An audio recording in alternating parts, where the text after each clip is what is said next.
अस्सलाम वालेकुम जी। अच्छा जी, ਤੁਹਾਨੂੰ ਆ ਪੋਸਟ ਲੱਗੀ ਨਜ਼ਰ ਆ ਰਹੀ ਆ। ਤੁਹਾਨੂੰ ਸਾਰਿਆਂ ਨੂੰ ਬਹੁਤ ਬਹੁਤ ਜ਼ਿਆਦਾ ਮੁਬਾਰਕ। ਉਸ ਤੋਂ ਬਾਅਦ ਮੈਨੂੰ ਮੁਬਾਰਕ।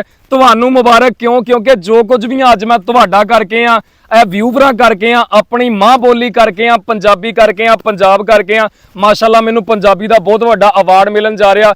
मैं ਇਹ ਦਿਲ ਦਰਿਆ, ਇਹ ਉੱਪਰ ਪੋਸਟ ਤੇ ਲਿਖਿਆ ਵੀ ਹੋਇਆ ਦਿਲ ਦਰਿਆ ਪਾਕਿस्तान ਦੀ ਰਜਿਸਟਰਡ ਸ਼ੁਦਾ ਤਨਜ਼ੀਮ ਆ ਜਿਨ੍ਹਾਂ ਨੇ ਮੈਨੂੰ ਸਿਲੈਕਟ ਕੀਤਾ। ਅੱਲਾਹ ਪਾਕ ਉਹਨਾਂ ਨੂੰ ਸਲਾਮਤ ਰੱਖੇ।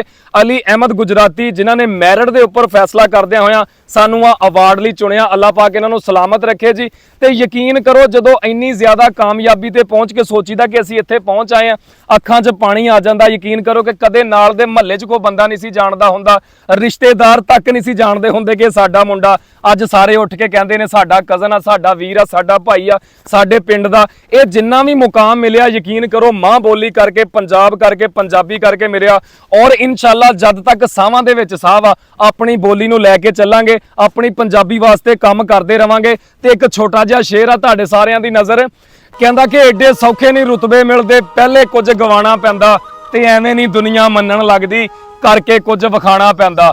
ਉਹ ਹਰਾਮ ਤੇ ਸਾਰੇ ਕਮਾਈ ਜਾਂਦੇ, ਹਲਾਲ ਕਮਾਣਾ ਔਖਾ ਏ। ਉਹ ਦਿਲਦਾਰ ਪੈਸਾ ਤੇ ਕੰਜਰਾਂ ਕੋ ਵੀ ਬਹੁਤ ਆ, ਪਰ ਨਾਮ ਬਣਾਉਣਾ ਔਖਾ ਏ, ਨਾਮ ਬਣਾਉਣਾ ਔਖਾ ਏ। ਇਸ ਅਵਾਰਡ ਦੇ ਸਹੀ ਹੱਕਦਾਰ ਮੇਰੇ ਵਿਊਵਰ ਨੇ। ਅੱਲਾਹ ਪਾਕ ਤੁਹਾਨੂੰ ਸਲਾਮਤ ਰੱਖੇ। ਲਵ ਯੂ ਆ ਸਾਰੇ ਵੀਰਾਂ ਨੂੰ।